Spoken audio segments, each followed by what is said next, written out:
दोस्तों, लालू परिवार को तगड़ा झटका लगा है। देखिए, लालू राबड़ी आवास को छीन लिया गया, नया आवास आवंटित कर दिया गया। कई तरह की बिहार में चर्चाएं हो रही हैं कि एक पर एक झटका लालू राबड़ी साथ ही साथ तेजस्वी को आखिर क्यों लग रहा है। आखिर क्या एनडीए की चाल है?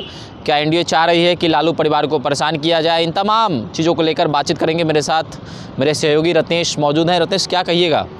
लालू परिवार को लगातार झटका पर झटका लगता हुआ नज़र आ रहा है। तो पहले तो चुनावी नतीजों में 35 सीट आ गया महागठबंधन को, अब आवास भी छिन गया। जी बिल्कुल। देखिए आवास का जो ये मामला है, मसला है, ये कोई पहली बार नहीं है कि मतलब आवास जो है वो खाली करने का निर्देश तेजस्वी यादव को ऐसा नहीं है कि मतलब 2025 में ही दिया गया है।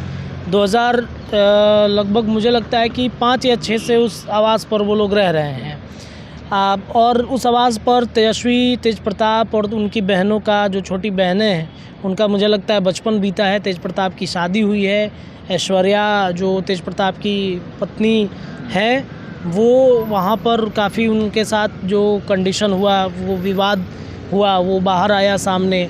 उस आवास की कई कहानियाँ हैं, कई किस्से हैं उस आवास के। हमने देखे हैं कि उसी आवास पर कई तेज प्रताप, तेजस्वी के वीडियो फ़ोटो वायरल होते रहते हैं उस आवास से।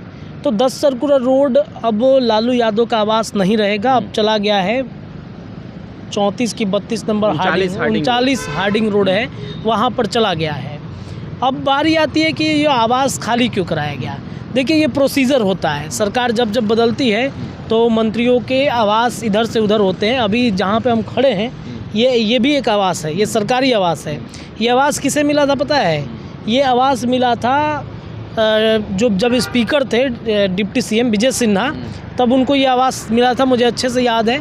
इसके बाद जब स्पीकर के पद से हटे, महागठबंधन की सरकार बनी, तो अवध बिहारी चौधरी स्पीकर बने आरजेडी से, तब उनको ये आवास मिला।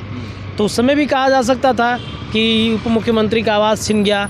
देखिए, ये आवास कई बार तेजस्वी यादव लालू परिवार को नोटिस भेजा गया भवन निर्माण विभाग से, जब एनडीए की सरकार बनी तब। लेकिन 2017 में तेजस्वी यादव ने एक याचिका दायर की थी ये आवास न खाली करने के लिए। मैं थोड़ा सा अपने दर्शकों को बता देता हूँ, थोड़ा सा जान लेना ज़रूरी है। 2017 में दायर एक केस के कारण से तेजस्वी यादव बंगला खाली करना पड़ेगा। क्यों? तेजस्वी ने डिप्टी सीएम के पद पे हटने के बाद आवास न छोड़ने पर पटना हाई कोर्ट में याचिका दायर की थी। कोर्ट ने 2019 में फैसला सुनाते हुए न केवल तेजस्वी की याचिका खारिज की, बल्कि पूर्व मुख्यमंत्री को आजीवन बंगला सुविधा देने के नियम को भी रद्द कर दिया, जिसका असर अब राबड़ी देवी पर पड़ रहा है। यानी कि ये जो तेजस्वी ने दायर किया कि आज हम खाली नहीं करेंगे, अब उनके ऊपर ही भारी पड़ गया था, तो इस वजह से खाली करना पड़ेगा। इसके अलावा थोड़ा सा और जान लीजिए, लालू राबड़ी देवी जिन 10 सर्कुलर रोड स्थित आवास में रह रहे थे, वो उन्हें पूर्व मुख्यमंत्री की हैसियत से आवंटित किया गया। ये व्यवस्था 2005 में सत्ता में आने के बाद नीतीश कुमार ने ही शुरू की थी। नीतीश कुमार ने फैसला लिया था कि राज्य के सभी पूर्व मुख्यमंत्रियों को पटना में सरकारी आवास, सुरक्षा और अन्य सुविधाएं दी जाएंगी। इसके लिए 2010 में सरकारी नियमों में बदलाव भी किया गया, जिसके तहत राबड़ी देवी, लालू प्रसाद यादव, जीतन राम मांझी, जगन्नाथ मिश्रा, सतीश प्रसाद सिंह जैसे मुख्यमंत्री को ये सुविधा मिली। तेजस्वी यादव ने जो केस किया, ये केस की वजह से ही ये पूरा मामला जो है वो पलट गया।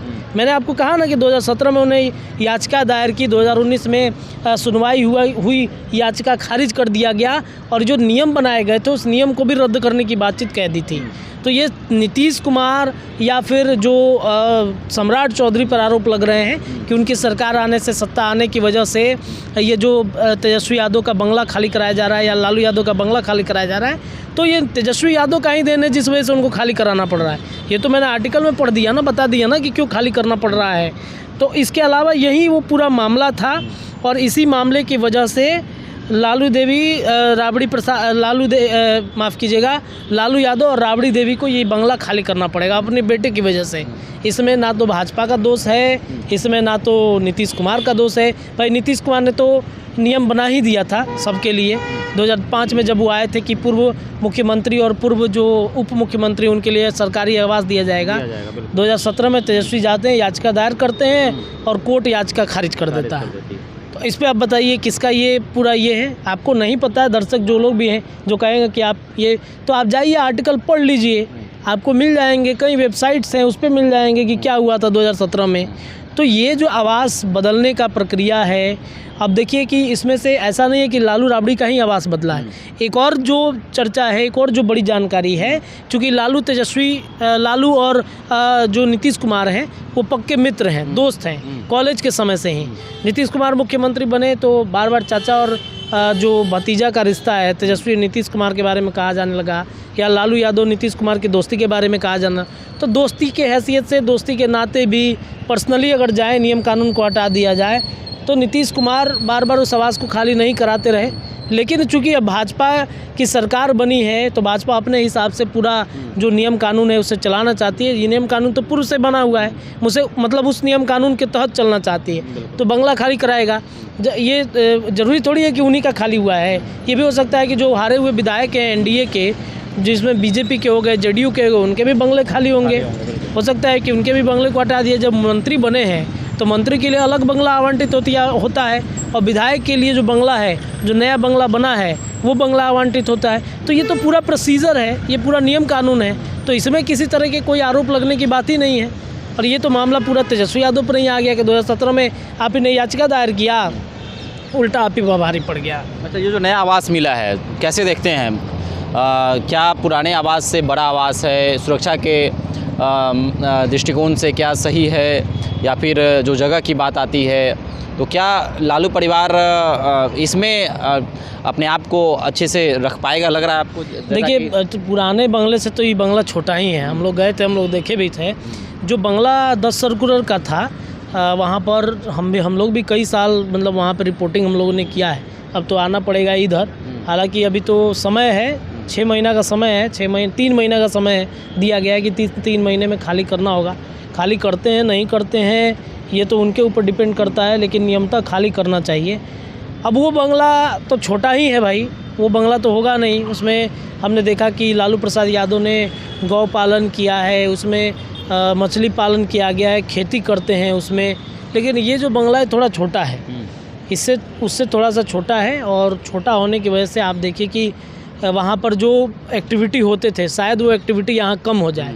ज़्यादातर राजद के कार्यालय में एक्टिविटी होगा, ज़्यादातर तेजस्वी यादव के आवास पर एक्टिविटी होगा।